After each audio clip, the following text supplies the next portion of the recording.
Existe duas esquininhas aqui em Jama, inconfundível. Essa aqui, com o pessoal do Dominó, sempre, manhã, tarde e noite, coladinha aí, hein? Essa esquina aí nunca fica vazia, em hipótese nenhuma. Mete marcha, deixa os caras jogar, deixa. E tem outra, viu?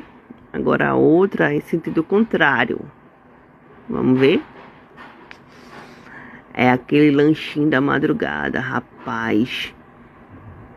Tinha um do lado ali que é até meia-noite agora. Acho que ele virou missionário, algo assim. A mãe dele faleceu também, só fica as irmãs. Mas essa aqui do lado também é boa, viu?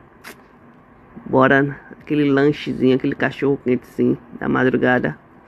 Bora, quem nunca foi, não sabe o que é viver.